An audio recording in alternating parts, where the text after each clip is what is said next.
Hello once again, and of course you're here with Rasa the dancer, and today we are touching another topic. This time I will give you 5 tips of how to behave on a dance floor. And it's not just what I think how you should behave on a dance floor. I think it's kind of universal rules that somehow are not always clear for all the people. So, this is going to be 5 tips for all of those who think they skipped the etiquette class. Stick around. Rule number 1. Oh, sorry. I meant tip number 1. But it should be a rule. And I think it is a rule. It's a tip and a rule. It's important, okay? If you smell bad, do not come to the dance floor. Don't go dancing. You do this.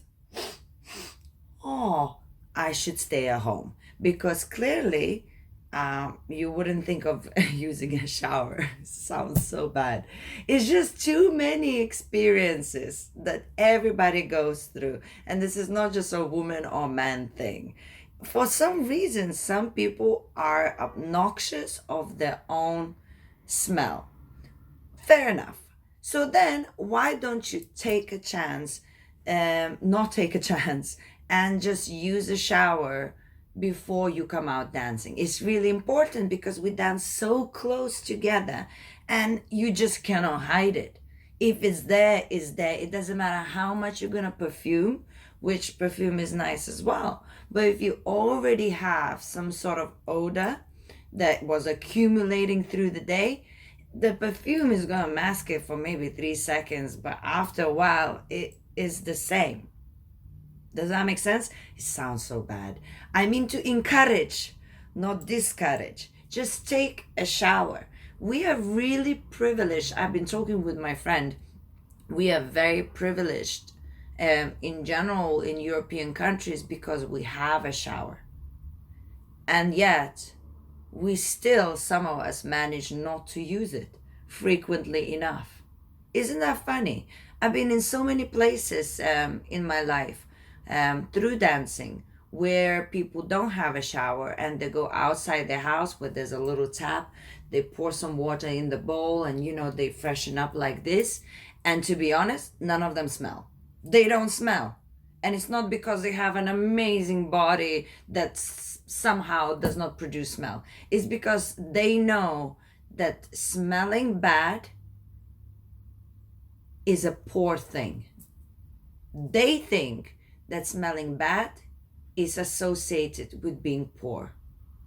Because in their countries, if you have a shower, you use it. Here, I don't know what's going on. Please, guys as in guys and girls, as in the people, use the shower before you come out dancing, whether you think you should or you shouldn't. It's just a safe option. Also, our bodies are different and it is what it is. We are dealt the card we are dealt. and it's normal to sweat when you're dancing. Some of us smell more than others. Some of us sweat more than others. And you will notice that a lot of people on the dance floor, they bring some clothes to change because they do think they might be sweating more than a normal person. So they don't want to take that chance and make somebody feel uncomfortable. If you don't smell because you showered and you sweat a lot, I don't think you necessarily need to change, but it is a nice gesture that you're showing to the other person. I personally don't sweat as much as some, but if I do, I tend to go to the bathroom and make sure with a towel or a paper towel, I freshen up a little bit every single time I feel like, oh, I think I've reached my limit. So it's something to think about. And to be honest, I think we should be friendly to one another. And if somebody you think that you've danced with is not smelling right, I think we shouldn't just go like, oh my God, and go to friends and say, don't dance with him because he smells or she smells. I think we should just tell to that person, I think, would you like a chewing gum or I think maybe you should use a little bit more perfume. You probably danced with so many people. There's a nice way to say it. It's never gonna be nice to hear, but it's better than people laughing behind that person's back. My opinion. Many people's opinion. I'm doing this video because I was requested, so people complain. Please, guys, if you smell, don't come out. My tip number 2, again, is kind of rule. So, rule number 2. Such a strict person I am. Cut your nails. Okay? Just cut your nails. This is more for the guys than the girls. You would think, why? You know, women especially now have very long nails, you know, the fake nails. Me personally, I'm clumsy in general, so I wouldn't have long nails because I wouldn't know how to handle my long nails while dancing. But a lot of women do. They know. You will see a lot of professionals as well wear long nails, and they, because of the positioning of the hands for the woman, is slightly different. Again, it depends on what kind of dance you dance. Bachata and salsa, crossbody, tends to be ladies' hands on top on the side. So here the nails are free. The guys tend to be underneath, and it should be fine, but it isn't, because when you're changing position, it goes underneath. Yes, the guy's hand. So what does that mean? You scratches all the time. It's like scratching there, then when you're turning, you scratch somewhere here. And usually with the fake nails, because they've been polished and everything, it's not really, if you just do like this, it doesn't hurt as much as when the guys just have long nails and have not looked after them. If you are a guy who's leading a girl and you have long nails and you nicely manage them, it, you know, up to you. You like to have long nails, but you're managing them nice. What can I say? Nothing. But if you have just long nails because you're lazy to cut them, well, it's bad. I've been scratched many times before myself, personally. I know a lot of women have been scratched. I know a lot of guys have been scratched as well.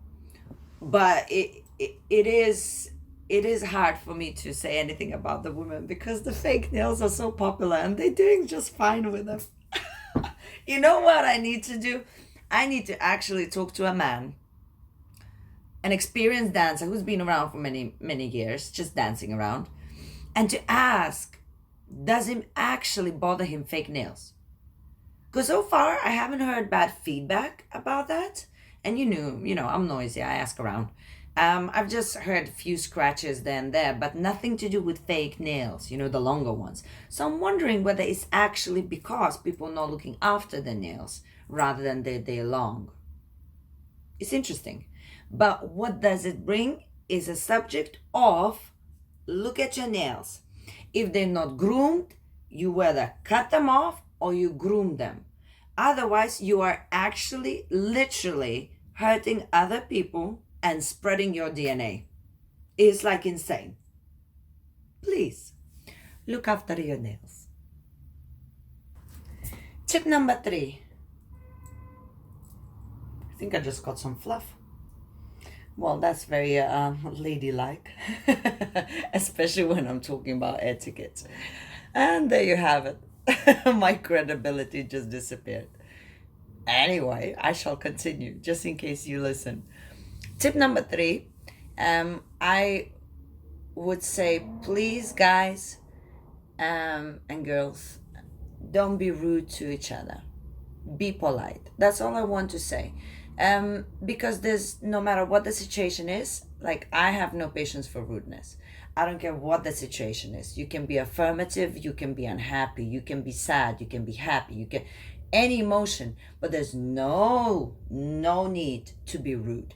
If you do not know how to deal with the situation at hand, what you do, you find somebody who's responsible for the night or could help you out to deal with the situation, but there is no need to be rude.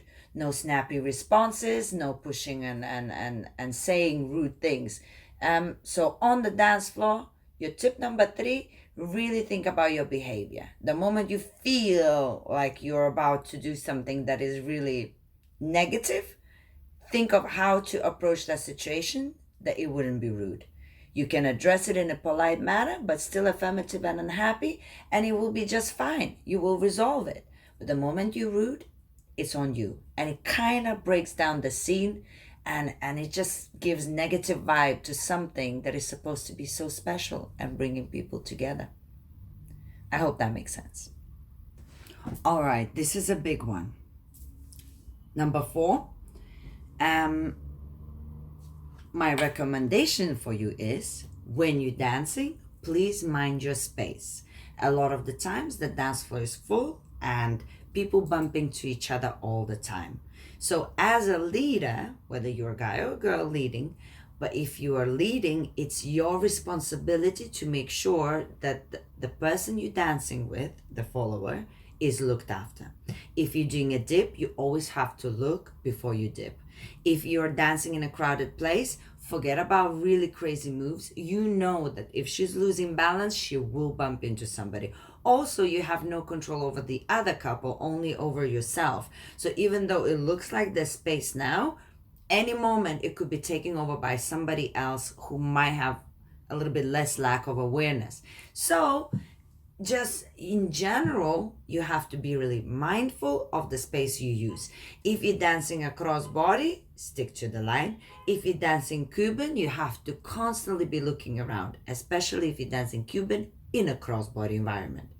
Yes, if you're dancing bachata, all the sensual moves and big dips, you gotta look where you're dipping. No sudden kabang, and then she goes, oh, I'm dying.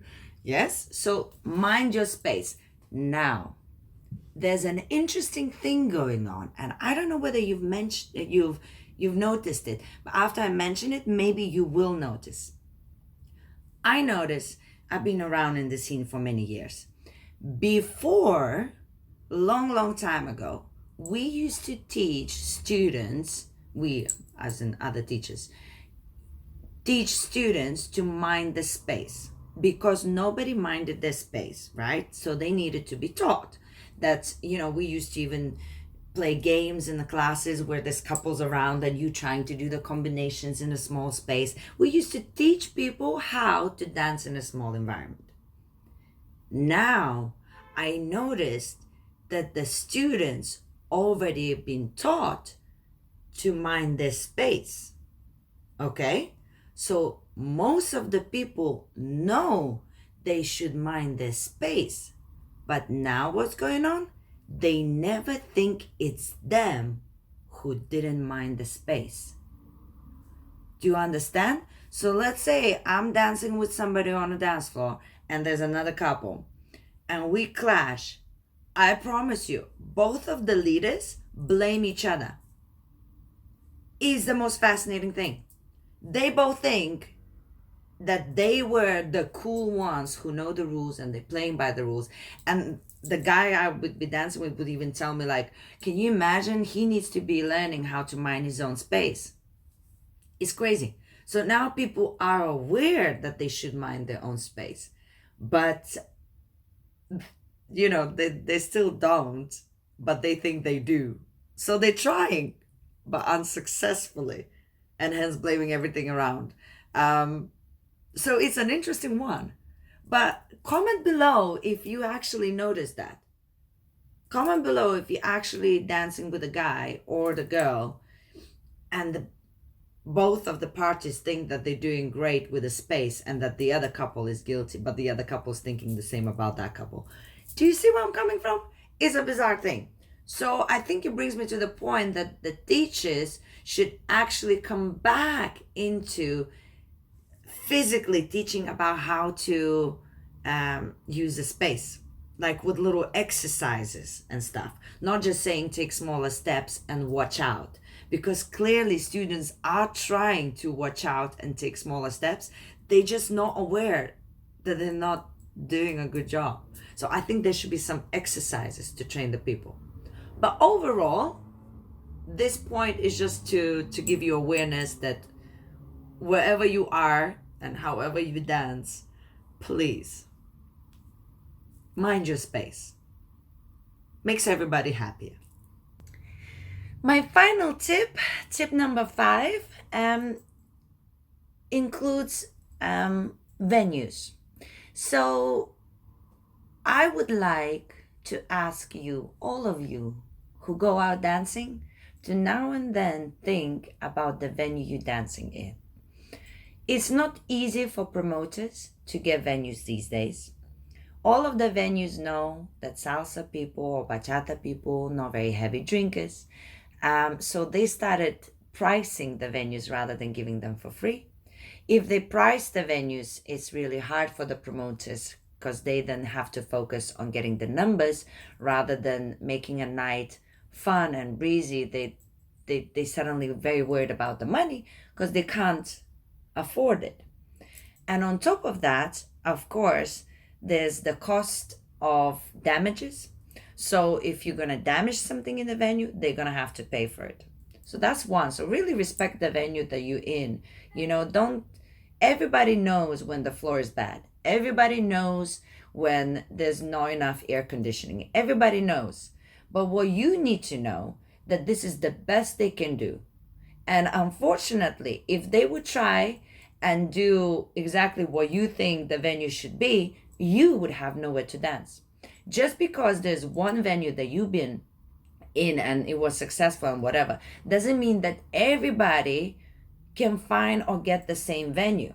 That means you would have one night to dance in. So you have to ask yourself, would you rather have only one venue, one night a week? Or you would rather have more, but maybe the venue doesn't have the best dance floor. Maybe it doesn't have the best air conditioning. But you get the chance to go somewhere where there's excellent music, great teachers, and your peers, and you have somewhere to go out where it's safe and you looked after.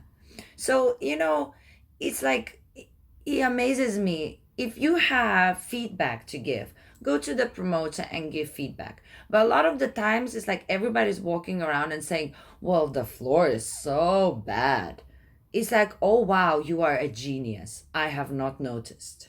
I know. And so does the promoter. Usually, promoters dance, they know what they're dancing on. It is not a revelation.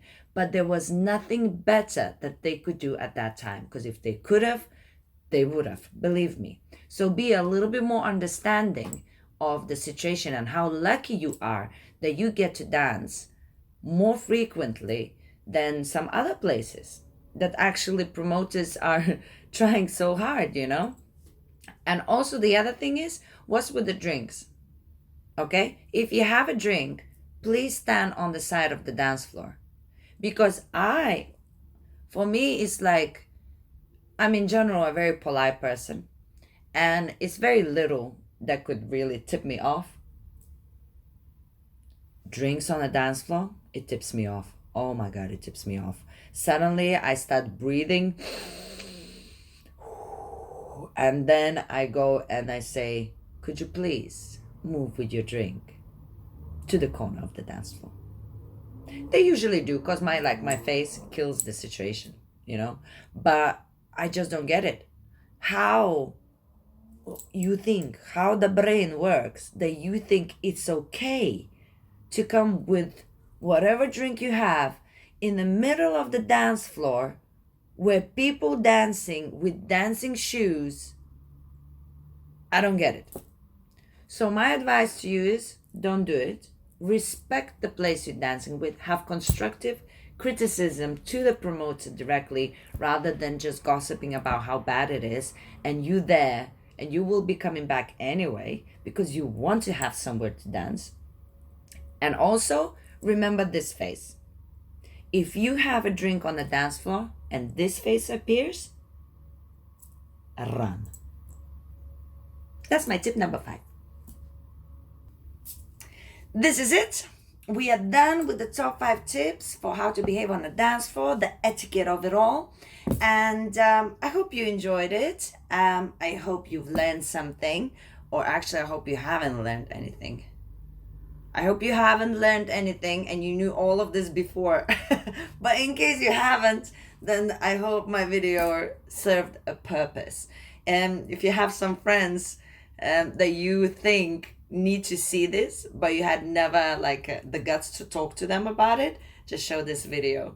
And of course, subscribe to my YouTube channel. So many more videos to come. Leave a comment if you have any ideas of what other videos I should do.